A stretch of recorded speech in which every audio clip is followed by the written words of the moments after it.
Hi folks. So today I wanted to show you this case that I've been working on together with University of Utah residents for a few months now. This particular patient is medically compromised due to some oncology issues, and we've been trying to optimize the situation that we have been given. And some of you may recognize this case because I have posted some steps already. And even though we're not done yet, I just wanted to kind of show you the protocol that we have been following in order to accommodate this gentleman. So let's take a look. So if you look right here, this patient has some issues with root tips that need to be taken out, obviously. And then also on this area here on the patient's lower right, this is where the radiation and resection and everything else was done. So at this point, even before we can do the extractions, the patient needs to go through hyperbaric oxygen dips. And then once the extractions are done, he's going to have to go through that again. So it's a fairly extensive process. So we try to minimize things as much as possible. So when the scans were done, you can see right here, I've kind of tried to fix this up a little bit already. We had quite a few deficiencies both on the lingual and the buccal as well as the retromolar pads. So I printed this model out, and I've actually taken some Play-Doh and tried to kind of build the areas up as much as I could, just to kind of give it an approximate shape of what I think it should look like. Once that was done, I rescanned that in and started working on the custom tray. And I've showed this custom tray before. Because of the limited mouth opening, we ended up doing a sectioned mouth tray, custom tray. And first in 3 shape, just created a regular kind of base plate type.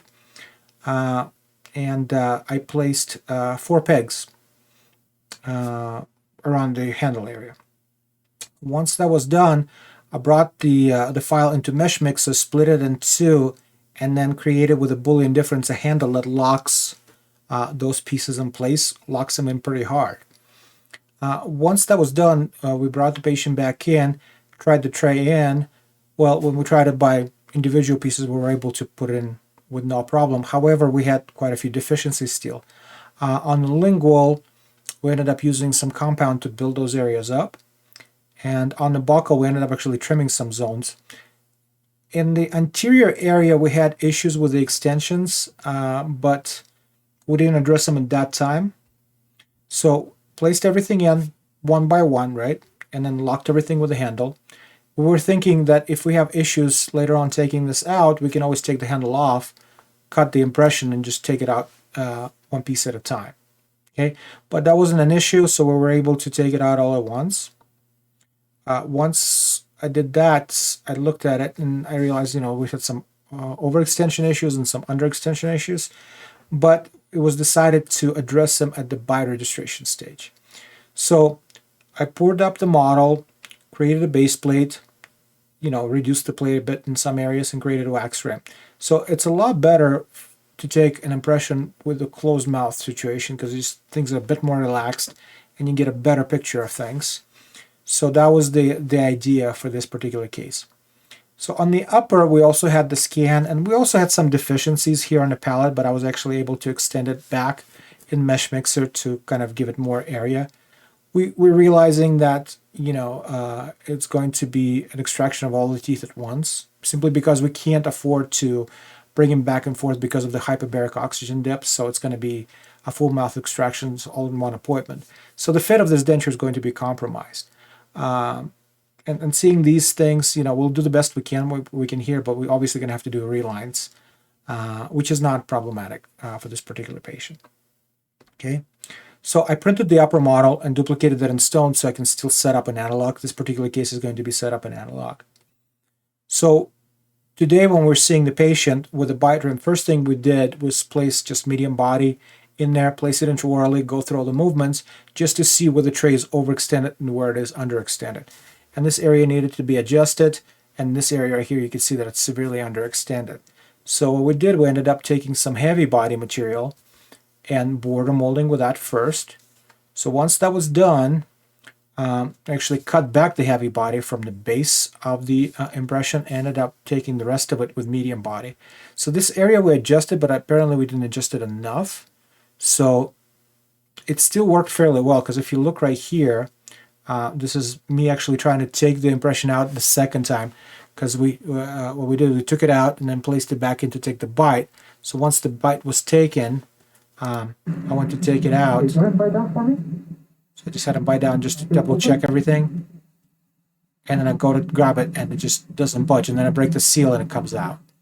And actually, the seal here was actually not as good as the initial, because this piece right here tore a little bit. So I had to reposition it back in place down the line. So it's doing really well. From the initial situation where we weren't able to get anything alginate-wise with a stock tray, I wasn't there for that appointment, but that's what I was told.